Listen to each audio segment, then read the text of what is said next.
बेटा जी अस्सलाम वालेकुम। आज हम चैप्टर 15 के एमसीक्यूज करेंगे।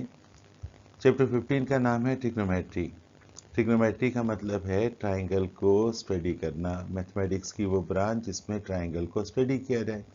ट्राइंगल 3 एंगल्स वाली ज्योमेट्रिकल शेप को कहते हैं। और आपको पता है कि इस चैप्टर में हमने राइट एंगल ट्राइंगल, उसकी एक टाइप है, उसे स्टडी करना है। बकिया टाइप्स भी आपको पता होंगी। इक्विलेटरल ट्राइंगल है, आइसोसेलेस ट्राइंगल है, स्केलिन ट्राइंगल है। इन चारों टाइप्स का तो आपको पता होगा। तो राइट एंगल ट्राइंगल ऐसी ट्राइंगल होती है जिसका एक एंगल 90 डिग्री होता है। बेटा आपको यहाँ पर ये जो डिब्बा बनाया ना, इसका मतलब है 90 डिग्री। 90 डिग्री की अपोजिट साइड को हाइपोटेनस कहते हैं। अब बकिया दो एंगल्स आपको अगर उनमें से कोई बकिया दो में से कोई एंगल अगर आपको दे दिया जाए तो आप रिमेनिंग 2 साइड्स के नाम रख सकते हैं। जैसे अगर आपको फर्ज कीजिए ये एंगल दिया जाता है तो इसकी अपोजिट साइड को आप अपोजिट साइड भी कह सकते हैं और परपेंडिकुलर भी कह सकते हैं। और वो साइड जो दोनों एंगल्स को जोड़ती हो, एक ये एंगल है गिवन एंगल जो मेंशन किया गया और ये एंगल 90 डिग्री, इन दोनों को जोड़ने वाली को हम एडजेसेंट साइड भी कह सकते हैं और बेस भी कह सकते हैं।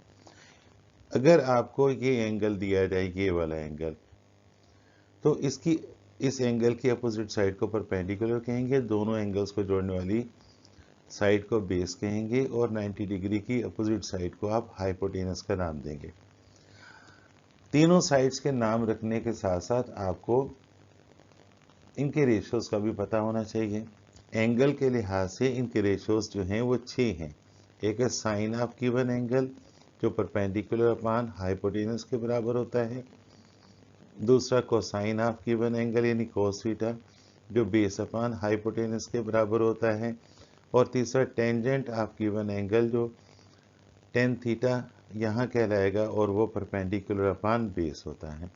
अच्छा, इन तीनों ट्रिग्नोमेट्रिक रेशियोज को गिवन एंगल के लिहाज से, ये जो तीनों ट्रिग्नोमेट्रिक रेशियोज हैं, sine theta, cos theta, tan theta, इनको अगर उलट दिया जाए यानी इनका रेसिप्रोकल मालूम कर लिया जाए तो साइन थीटा का जो रेसिप्रोकल होगा वो कोसेक थीटा होगा।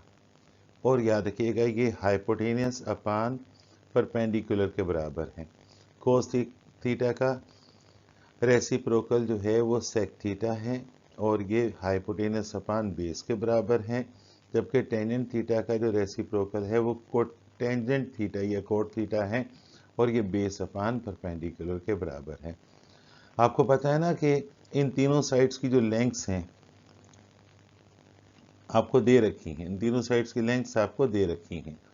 अगर मालूम है तो आप इस लेंथ को इस लेंथ से अगर डिवाइड करेंगे तो परपेंडिकुलर और बेस का रेशो फाइंड हो जाएगा डिवाइड करने पर। और इस वैल्यू को आप टेन थीटा कहेंगे। और अगर आप इसका उलट कर देंगे, बेस को, इस लेंथ को आप डिवाइड कर देंगे इस लेंथ के साथ, तो ऐसी सूरत में बेस अपान परपेंडिकुलर आपके पास कोट थीटा होगा। इसके अलावा आपको फंडामेंटल फार्मूले भी याद होने चाहिए ट्रिग्नोमेट्रिक रेशियोज के अलावा। जैसे टेन थीटा होता है sine theta upon cos theta, cot theta होता है cosec theta upon sine theta. Note करते जाइए साथ साथ। Sine square theta plus cos square theta 1 के बराबर होता है। 1 प्लस कोट स्क्वायर थीटा हमेशा कोसेक स्क्वायर थीटा के बराबर होता है। और 1 प्लस टेन स्क्वायर थीटा जो है वो सेक स्क्वायर थीटा के बराबर है। ये बेसिक फार्मूले हैं जो आपको आने चाहिए। आपको याद रखना चाहिए कि cosec theta is equal to 1 upon sine theta या sine theta is equal to 1 upon cosec theta, दोनों एक दूसरे का रेसिप्रोकल है। Sec theta is equal to 1 upon cos theta या cos theta is equal to 1 upon sec theta. इसी तरह cot theta is equal to 1 upon tan theta या tan theta is equal to 1 upon cot theta. ये fundamental फार्मूले हैं। आपने इसके अलावा इस चैप्टर में trigonometric ratios of 45 degree, 30 degree और 60 डिग्री किए थे। आपको वो टेबल भी याद कर लेना चाहिए, उसके बगैर एमसीक्यूज करना तकरीबन नामुमकिन है। अब जहाँ जहाँ कॉन्सेप्ट्स आएंगे वो कॉन्सेप्ट्स मैं एक्सप्लेन करता जाऊँगा सारे एमसीक्यूज को एक्सप्लेन करके हल करता जाऊंगा। बस आपने करना ये है कि इस वीडियो को बार बार देखिए और इसको नोट भी कर लीजिए। इस तरह एग्जाम में आप इस चैप्टर में मुझे पूरा यकीन है कि कोई भी आने वाला एमसीक्यू आपकी नज़र से नहीं रहेगा। आप तमाम एमसीक्यूज बड़ी आसानी से कर सकेंगे, लेकिन शर्त वही है कि टेबल याद हो और फंडामेंटल फार्मूलेज याद हो। फंडामेंटल फार्मूले याद हो, फार्मूलेज नहीं होता, फार्मूला का प्लूरल जो है फार्मूले होता है, फार्मूली बोला जाता है अक्सर। तो बेटा जी आगे बढ़ते हैं और एमसीक्यूज करना शुरू करते हैं। अच्छा, मैंने ये एमसीक्यूज टॉपिक वाइज अरेंज किए थे, तो बिस्मिल्लाह कीजिए। औज़ुबिल्लाहि मिनश्शैतानिर्रजीम, बिस्मिल्लाहिर्रहमानिर्रहीम। हमें शुरू में पढ़ लेना चाहिए था। चलिए जनाब,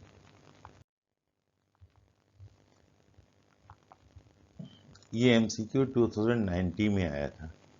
2019 में साइन ऑफ 30 डिग्री होता है जनाब, 4 ऑप्शन दे रखे हैं। अच्छा, आपको साइन ऑफ 30 डिग्री टेबल से देखना होगा या फिर आपको ट्राइंगल जहन में रखना होगी। देखिए 30 डिग्री की ट्राइंगल में ये एंगल अगर 30 डिग्री हो, ये 90 डिग्री है, तो ये तो लामहला 60 डिग्री माना जाएगा। लेकिन ये मेंशन करने की जरूरत नहीं, 30 डिग्री की अपोजिट साइड जो है 1 होती है, 90 डिग्री की अपोजिट साइड 2 होती है, और ये जो बड़ी सी साइड है 60 डिग्री के अपोजिट, ये हमेशा √3 के बराबर होगी राइट एंगल ट्राइंगल में। अब sine of 30 degree, sine theta, theta की जगह 30 डिग्री दिया है। साइन ऑफ 30 डिग्री क्या होता है? Perpendicular upon hypotenuse. ये परपेंडिकुलर है और ये हाइपोटेनियस है, तो 1/2 इसका करेक्ट आंसर है ये। और देखिएगा कौन सा कलर हो गया? रेड, करेक्ट आंसर है। नेक्स्ट क्वेश्चन, ये सारे एमसीक्यूज टेबल याद करने से आएंगे। टेंजेंट ऑफ 60 डिग्री, अब आपको यहाँ पर 60 डिग्री की ट्राइंगल बना के याद रखनी है। ये आपने 60 डिग्री की ट्राइंगल बनाई, ये एंगल 60 डिग्री है, टेढ़ी मेढ़ी से जैसी भी। ये एंगल 90 डिग्री है, तो यकीनन ये एंगल 30 डिग्री होगा, क्योंकि तीनों एंगल्स का सम 180 डिग्री होता है। या दूसरे लफ्जों में कह दें कि राइट एंगल ट्राइंगल में एक एंगल 90 डिग्री है और बकिया दोनों एंगल्स का सम जो है, इस एंगल का भी और इस एंगल का भी सम जो है वो 90 डिग्री होगा, और 90 डिग्री को राइट एंगल कहते हैं। अच्छा, 60 डिग्री के अपोजिट साइड को √3 याद रखिएगा, 30 डिग्री के अपोजिट साइड को 1, और ये आपका 2 है। तो टेंजेंट होता है परपेंडिकुलर अपॉन बेस, √3/1। तो आपका करेक्ट आंसर ये है जो रेड हो रहा है। नेक्स्ट एमसीक्यू 2016 में आया था, टेबल से ताल्लुक है, कोस 45 डिग्री। तो देखो बेटा जी, 45 डिग्री का मतलब ये है कि आपकी राइट एंगल ट्राइंगल ऐसी है जिसकी दो साइड्स की लेंथ इक्वल है। अगर ये एंगल 45 डिग्री होगा तो ये एंगल भी 45 डिग्री होगा, ये एंगल 90 डिग्री। अब अगर दोनों साइड्स इक्वल हैं, मान लीजिए ये 1 सेंटीमीटर है तो ये भी 1 सेंटीमीटर, पैथागोरस थ्योरम के मुताबिक ये √2 के बराबर होगी। कैसे? बेस का स्क्वायर प्लस बेस का स्क्वायर प्लस परपेंडिकुलर का square is equal to hypotenuse का स्क्वायर, या हाइपोटेनस का square is equal to base का स्क्वायर प्लस परपेंडिकुलर का स्क्वायर। अगर मैं यहाँ से स्क्वायर हटा दूं तो दूसरा रूट आ जाएगा। बेस की जगह 1 लिखिएगा, परपेंडिकुलर की जगह 1 लिखिए। 1 का स्क्वायर प्लस 1 का स्क्वायर क्या होगा? 1 का स्क्वायर 1 होता है, 1 प्लस 1 क्या होगा? 2। तो ये √2 आ गया आपके पास। अब कॉस क्या होता है? Base upon hypotenuse. तो देखिए 4 ऑप्शंस होंगे, बेस अपॉन हाइपोटेनस, तो आपका करेक्ट आंसर ये होना चाहिए। ये भी रेड हो गया। नेक्स्ट देखिए, इसका ताल्लुक भी आपके टेबल से ही हुआ। तो टेबल बहुत अच्छा याद कर लें, या तीनों ज्योमेट्रिकल शेप्स को ज़हन में बिठा के ट्रिग्नोमेट्रिक रेशियोज के फार्मूलों की मदद से आप खुद वैल्यू ज़हन में बना लीजिए। याद रखिएगा, मैथमेटिक्स का ताल्लुक आपकी इमेजिनेशन से है। कॉन्सेप्ट, इमेजिनेशन, फार्मूले, ये बहुत ज़रूरी हैं। साइन 60 डिग्री सोचिएगा, साइन 60 डिग्री कितना होता है जनाब? ये होता है कितना? ये 60 डिग्री ट्राइंगल बना लेते हैं। ये एंगल 60 डिग्री, ये 90 डिग्री, 60 के सामने वाला √3, 90 के सामने वाला 2 और ये 1 कैसे आए? ट्रिग्नोमेट्रिक रेशियोज ऑफ 60 डिग्री आपने याद किए होंगे। तो साइन होता है परपेंडिकुलर अपॉन हाइपोटेन्यूज। तो ये आपका correct answer. Next,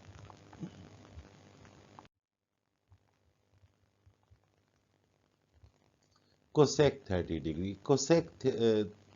cosec 30 degree find करने के लिए याद रखिएगा, this is the reciprocal of sign 30 degree. और दूसरा ये भी याद कर लीजिए कि कोसेक हमेशा हाइपोटेनियस अपान परपेंडिकुलर के बराबर होता है। साइन किसके बराबर होता है? परपेंडिकुलर अपान हाइपोटेनियस। तो आपको यहाँ पर 30 डिग्री की ट्राइंगल बनानी है, और 30 डिग्री की ट्राइंगल बड़ी आसानी से याद रखी जा सकती है। 30 डिग्री एंगल है, तो ये 60 होगा, ये √3, ये 1 और ये 2, इस तरह से याद रखिएगा। तो कोसेक होता है हाइपोटेनियस अपान परपेंडिकुलर। हमारा आंसर कौन सा करेक्ट होगा? अब देखिए, 2/1 यानी 2।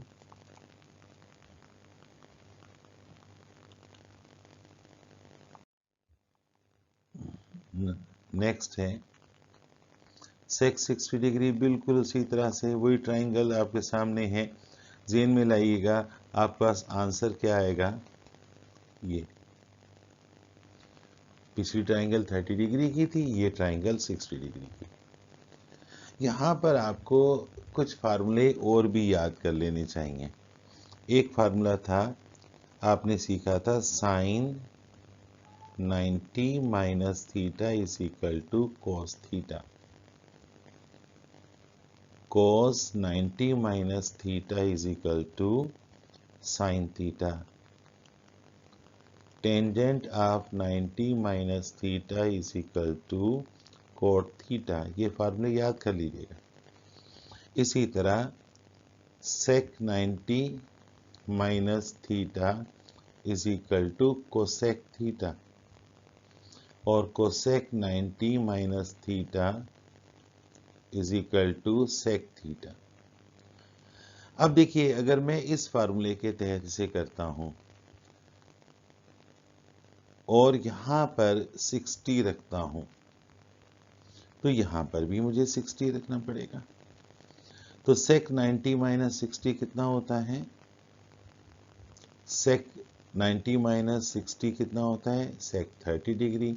सेक 30 डिग्री का मतलब ये होगा कि 30 डिग्री की ट्राइंगल बना लीजिए।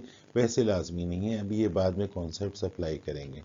ये फार्मूले नोट कर लीजिएगा, ये बाद में कॉन्सेप्ट अप्लाई करेंगे। तो यहाँ ट्राइंगल बनाकर ट्रिग्नोमेट्रिक रेशियोज के टेबल की मदद से जो आपने याद कर रखा है, आप आंसर करेक्ट दे सकते हैं। नेक्स्ट देखते हैं, sine 30 cos 60 plus cos 30 sine 60। देखो, साइन 30 कितना होता है, cos 60 कितना होता है, cos 30 और फिर उसके बाद साइन 60। तो बेटा साइन 30 जितना होता है cos 60 उतना ही होता है। साइन 30 होता है 1/2 और cos 60 भी 1/2 होता है। cos 30 जो है आपके पास होगा √3/2, तो साइन 60 भी √3/2 होगा। अब अगर इसे सॉल्व करते हैं तो 1/4 प्लस 3/4, ये होगा 4/4 यानी 1। तो करेक्ट आंसर देखते हैं, यहाँ पर करेक्ट आंसर कौन सा आएगा? 1 आना चाहिए।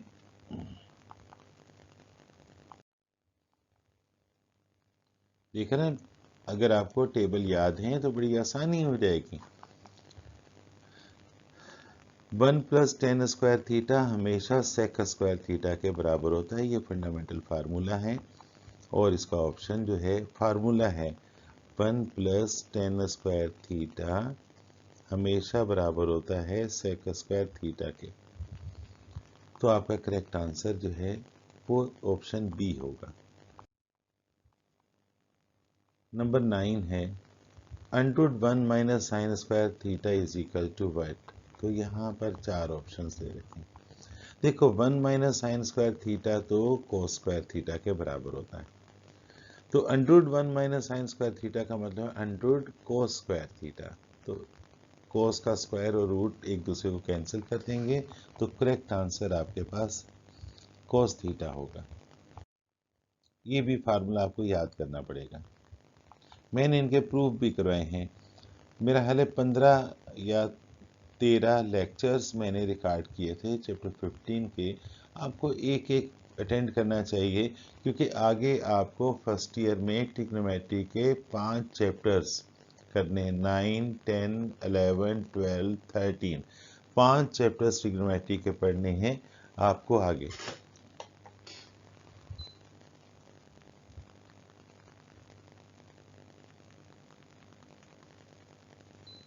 तो बेटा जी 1 + cot स्क्वायर थीटा ये भी फंडामेंटल फार्मूला है और ये कोसेक स्क्वायर थीटा के बराबर होता है। कैसे होता है मैंने इसका प्रूफ भी करवाया है। इसी तरह नेक्स्ट आप आइए, ये बहुत मशहूर फार्मूले हैं। The reciprocal of cot theta is tan theta. cot theta किसका रेसिप्रोकल है? तो ऑप्शन बी इसका करेक्ट आंसर होगा। और 1 - cos स्क्वायर ये फाई है, थीटा की जगह फाई लिख दिया है। √1 - cos स्क्वायर थीटा समझे तो 1 - cos स्क्वायर थीटा हमेशा sin स्क्वायर थीटा के बराबर होता है। और √sin स्क्वायर थीटा जो है वो sin थीटा के बराबर होगा, sin फाई के बराबर होगा। तो ऑप्शन ए आपका करेक्ट है। ये भी बेसिक फार्मूले से एक्सरसाइज 15.3 इस पर डिपेंड करती है और बहुत अहम एक्सरसाइज है। 15.3 बहुत अहम एक्सरसाइज है। cot x, देखिए मैंने आपको ये भी बताया था, बेसिक फार्मूले स्टार्ट में बताए थे कि cot इज the reciprocal of tangent, but the value of cot x is equal to cos x upon sin x। तो आपका करेक्ट आंसर होगा cos x upon sin x। 8 फार्मूले हैं, याद कर लीजिएगा, टेबल याद कर लीजिएगा, उन 8 फार्मूलों का प्रूफ भी कर लीजिएगा। tan psi upon sin psi, देखिए tan होता है tan phi upon sin phi, tan phi होता है sin phi upon cos phi, denominator में sin phi लिखा है। तो बेटा आप इसे अगर अपान 1 कर दें तो ये उलट जाएगा और sin phi से कट जाएगा। इस तरह आपके पास यहाँ आएगा 1 अपान cos phi and the reciprocal of cos is sec। तो आपका sec phi करेक्ट आंसर होना चाहिए। 4 ऑप्शन देखते हैं तो आपको पता चल जाएगा कि करेक्ट आंसर कौन सा है, ऑप्शन बी। एक्सरसाइज 15.3 बहुत अहम है, उसकी प्रैक्टिस कर लीजिएगा, उसके बगैर कुछ नहीं होगा। 1 + tan स्क्वायर थीटा हमेशा sec स्क्वायर थीटा के बराबर होता है। चूंकि यहाँ थीटा की जगह 45 डिग्री है तो जो ब्लैंक होगा sec स्क्वायर डैश, उस डैश की जगह आपने 45 डिग्री ही लिखना है। तो इसका ऑप्शन डी करेक्ट होगा। इस ओके, ये भी बेसिक फार्मूला है। अब पहले हम टेबल कर रहे थे, आपको टेबल याद होने चाहिए, बहुत सारे एमसीक्यूज टेबल से आए हैं। और अब हम कर रहे हैं जनाब बेसिक फार्मूलों के एमसीक्यूज। तो नेक्स्ट एमसीक्यू है sine theta into sec theta. देखो सेक थीटा होता है 1 अपान कोस थीटा, तो sine theta into sec theta की जगह 1/cos थीटा लिखिए तो ये sine theta upon cos theta हो गया। तो sine theta upon cos theta किसके बराबर होता है, टेन थीटा के। तो यहाँ चार ऑप्शन देंगे, टेन थीटा करेक्ट होगा, ऑप्शन डी टेन थीटा है। नेक्स्ट है cosec theta into tan theta. देखो कोसेक थीटा होता है 1/sin थीटा, याद रखोगे ना, और टेन थीटा होता है sine theta upon cos theta. देखो अगर आपको ये फार्मूले याद नहीं है तो आप एमसीक्यूज कर ही नहीं सकते। 1/cos थीटा क्या होगा, सेक थीटा। तो यहाँ करेक्ट आंसर जो है आपके पास क्या आएगा, सेक थीटा। रेड हुआ। नेक्स्ट एमसीक्यू है √1 + tan स्क्वायर थीटा। थीटा की जगह फाई दे रखा है, कोई मसला नहीं है। √1 + tan स्क्वायर फाई, तो 1 + tan स्क्वायर फाई आप जानते हैं 1 + tan स्क्वायर फाई किसके बराबर होता है, सेक स्क्वायर फाई के। क्यों होता है, कैसे सॉल्व किया जा सकता है, मेरा लेक्चर मौजूद है। तो आपके पास यहाँ अगर रूट हो तो यहाँ भी रूट होगा, रूट और स्क्वायर कैंसिल हो जाएंगे तो आंसर सेक फाई होगा। तो इसके चार ऑप्शन हैं, देखिए तेजी से आ रहे हैं। तो सेक फाई जो है करेक्ट आंसर है।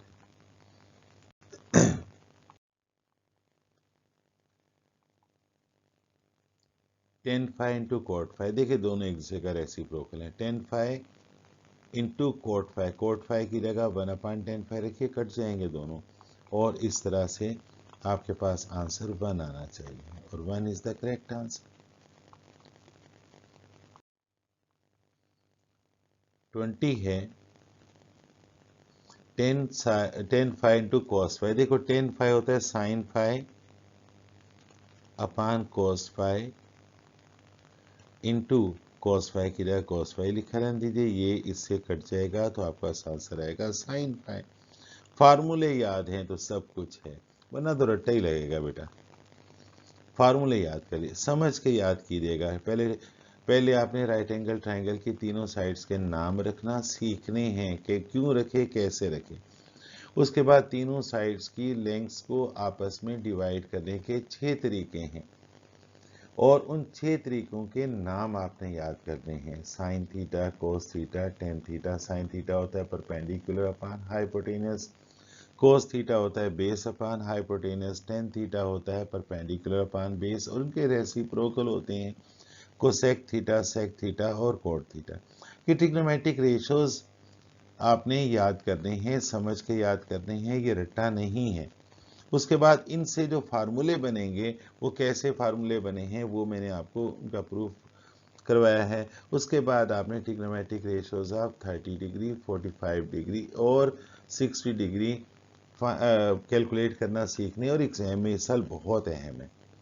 फिर आप इंशाल्लाह एक्सरसाइज 15.3 बड़ी आसानी से फार्मूलों की मदद से कर सकेंगे, और वो आपको करनी है।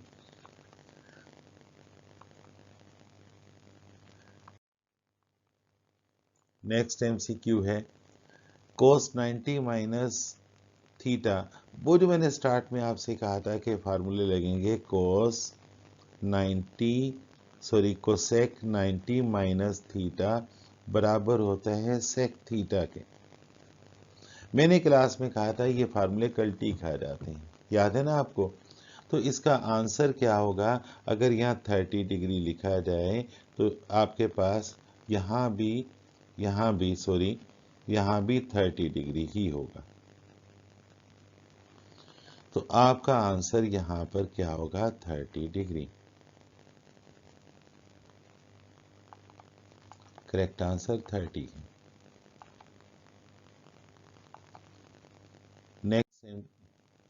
नेक्स्ट एमसीक्यू है, बड़े एमसीक्यूज हैं। cos 20 डिग्री, देखो बेटा मैंने आपको बताया था cos theta is equal to sine 90 minus theta. अगर cos 20 लिखा है तो यहाँ पर साइन 90 माइनस 20 होगा, और साइन 90 माइनस 20 का मतलब साइन 70 डिग्री। तो करेक्ट आंसर आपका इस फार्मूले की बेस पर बना है, और वो है साइन 70 डिग्री। ये जो कल्टी खाने वाले फार्मूले मैंने आपको लिखवाए हैं ना, साइन 90 माइनस थीटा क्या होता है, कॉस 90 माइनस थीटा क्या होता है, टेन 90 माइनस थीटा क्या होता है, ये आपने याद करने हैं। फर्स्ट ईयर में चैप्टर 9 ट्रिग्नोमेट्री का पहला चैप्टर है, उसमें ये अप्लाई होंगे और बड़ी आपको मुश्किल होगी अगर आपके ट्रिग्नोमेट्री के कॉन्सेप्ट नहीं होंगे तो फर्स्ट ईयर प्री इंजीनियरिंग मत लीजिएगा, और प्री मेडिकल तो भूल के भी मत लीजिए, क्योंकि वहाँ पर मैथमेटिक्स बहुत स्ट्रॉन्ग है। प्री इंजीनियरिंग प्री मेडिकल दोनों में मैथमेटिक्स अप्लाई होता है। फिजिक्स बड़ी स्ट्रॉन्ग है, रट्टा नहीं लग सकता।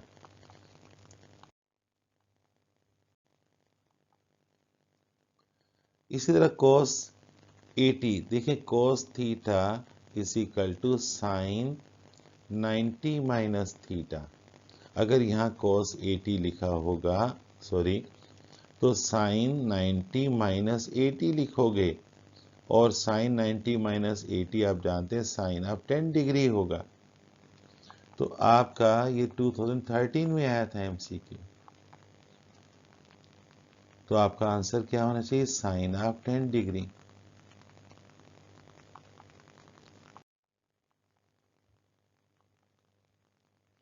साइन 30 डिग्री देखते हैं कितना है, कोस साइन 30 कोस 60 के बराबर होगा।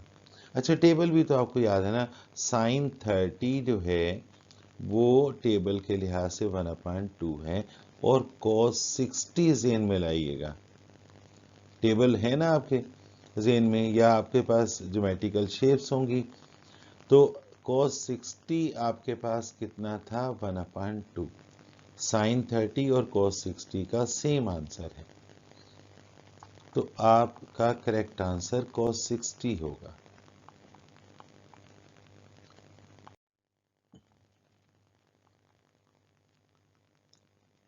In a right angle triangle, the side opposite to the right angle 90 degree की अपोजिट साइड जो है वो हाइपोटेनस कहलाती है।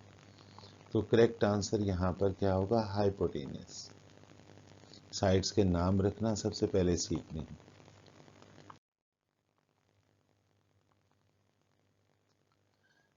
If in a right angle triangle ABC, measure angle B is 90 degree, देखिए measure angle B is 90 degree, उसने इसको B कह दिया है और ये 90 degree.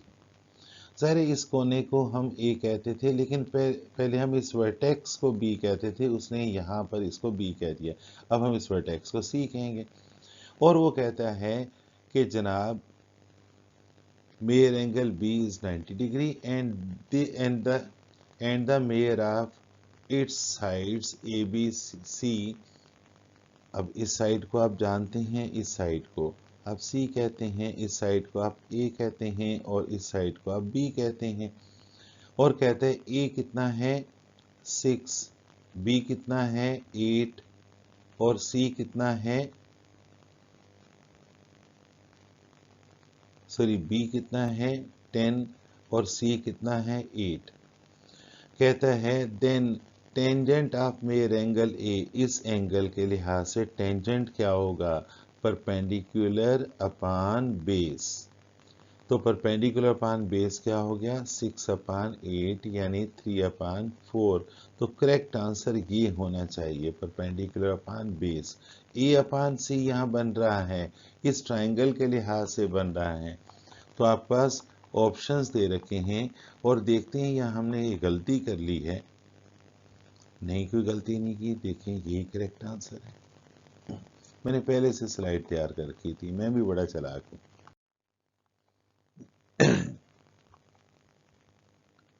The supplement of the angle of 30 degree 60 degree. गलत क्या गया, सप्लीमेंट बोला तो 180 डिग्री होना चाहिए ना। The supplement of the angle of 30 degree is, total angle कितना आना चाहिए 180 डिग्री, तो आपका करेक्ट आंसर क्या है 150 डिग्री। 150 और 30 को ऐड करो तो सप्लीमेंट्री एंगल बनता है, 30 + 150 इज 180 डिग्री। इसी तरह का एक एमसीक्यू है, the supplement of the angle of 60 degree is, यकीनन आप जानते हैं 120 डिग्री, क्योंकि 60 + 120 जो है 180 हो जाएगा। सप्लीमेंट्री एंगल की बात की है, देखिए करेक्ट आंसर ये है आपका। लास्ट है गालबन the reciprocal of sine x, cosec x होता है भैया। The reciprocal of sine x is cosec x. Sine x का उलट क्या होता है? कोसेक एक्स होता है। 30 खत्म नहीं हो रहे। If sin phi is equal to 3/5 then the value of cosec phi, देखो cosec phi is the reciprocal of sin phi, तो reciprocal क्या होगा? ये होगा। Correct answer 5/3। पूरा कॉन्फिडेंस रखिएगा। अब हमें पास्ट ईयर पेपर्स करने हैं, सॉरी पास्ट ईयर पेपर के इंपॉर्टेंट क्वेश्चंस करने हैं। ये सारे मैं करवा चुका हूँ। देखिए ट्रिग्नोमेट्रिक रेशोज ऑफ 30 डिग्री कब कब आया है, 45 डिग्री कितना अहम है, और 60 डिग्री कब आया है। 2019 में आपके एग्जाम नहीं हुए थे। ये 20 में नहीं हुए? हाँ 20 में नहीं हुए थे, 19 में तो हुए थे ना, 20 में एग्जाम नहीं हुए थे। तो 2019 में ये नहीं आया था। इस साल मेरा ख्याल है कि सबसे ज़्यादा अहम होगा ये तीनों ही, याद कर लीजिएगा, वीडियो मौजूद है इनकी। अच्छा, वो आइडेंटिटीज़ जिन्हें मैं फंडामेंटल फार्मूले कहता हूँ, इनका प्रूफ भी आपके सिलेबस में मौजूद है, ठीक है ना। अब आप देखिए किस किस साल आया है। 1 + tan square theta is equal to sec square theta, मेरा ख्याल है किसी साल आया है, लेकिन मैंने यहाँ मेंशन नहीं किया। एक्सरसाइज 15.3 भाई ये बहुत अहम है, और मैंने ये पूरी आपको करवाई है। अब मैंने क्या किया है, सिमिलर क्वेश्चंस को अरेंज कर दिया है। अब देखिए तीनों क्वेश्चंस जो हैं बिल्कुल एक जैसे हैं। इनको रेशनलाइज करके आपने इनको रेशनलाइज करना है, तब आप प्रूफ कर सकेंगे। क्रॉस मल्टीप्लाई करके नहीं कीजिएगा, एक साइड लेंगे रेशनलाइज करेंगे, दूसरी साइड आ जाएगी। ये सिंपल फार्मूलों की मदद से होगा, और ये बहुत अहम है। ये सारे क्वेश्चंस आपको करने हैं, ठीक है ना बेटा जी। ये क्वेश्चन जो 9 है, ये तो बहुत ही आसान है, बहुत ही आसान है। Sine square 60 degree value put कर दीजिएगा, साइन स्क्वायर 60 डिग्री की वैल्यू पुट कर दीजिएगा, कोस स्क्वायर 60 डिग्री की वैल्यू पुट कर दीजिएगा लेफ्ट हैंड साइड लेकर। अब साइन 60 आपके पास होता है √3/2, और कोस 60 होता है 1/2। तो आपके पास ये हुआ 3/4 + 1/4 यानी 4/4 यानी 1, और this is equal to right hand side. आराम से हो जाएगा। 15.4 में ये क्वेश्चंस जो हैं देखें 2019 में आया था, वेयर एम नहीं है। आपका सिलेबस जो रिड्यूस किया गया है उसको सामने रखे आप डिसाइड कीजिए, ये चैप्टर बहुत ज़्यादा अहम हो जाता है। तो ये क्वेश्चंस 15.4 से 3 आए हैं, इन जैसे और क्वेश्चंस मौजूद हैं। मेरी एडवाइस है कि 15.4 पूरी कर लीजिएगा। 15.5 में आपको ज्योमेट्रिकल शेप्स की मदद से वैल्यूज फाइंड करनी है, ट्राइंगल बनानी है, और 15.5 भी आपके लेक्चर्स में मौजूद है। मैंने पूरी एक्सरसाइज में से चंद अहम क्वेश्चंस आपको करवाए, और आप देखिएगा ये सारे क्वेश्चंस उनकी मदद से आप कर सकते हैं। फेयर कर लीजिएगा बेटा जी। जज़ाकल्लाह बेटा। इस तरह से आज हमारा चैप्टर 15 मुकम्मल हुआ। मुझे अपनी दुआओं में याद रखिएगा, अपने अम्मी अब्बू का ख्याल रखिएगा, घर का ख्याल रखिएगा, और मेहनत कीजिए। अल्लाह ताला मेहनत रायगा नहीं जाने देते। ये अल्लाह ताला का वादा है कि जिसकी आप कोशिश करोगे अल्लाह ताला वो आपको लाजमी देंगे। आप जिसकी जुस्तजू करते हो अल्लाह ताला का वादा है कि वो आपको लाजमी मिलेगा। तो बेटा जी मेहनत कीजिएगा, मेहनत कभी रायगा नहीं जाती। मेहनत में खोट मत शामिल कीजिएगा, बदयानती मत कीजिएगा। मुझे अपनी दुआ में याद रखिएगा। आपके अपनी अम्मी अब्बू का ख्याल रखिएगा, छोटे बहन भाई को ख्याल रखिएगा, दूसरों को सिखाने की कोशिश कीजिएगा। ठीक है बेटा जी, ओके, अल्लाह हाफिज़।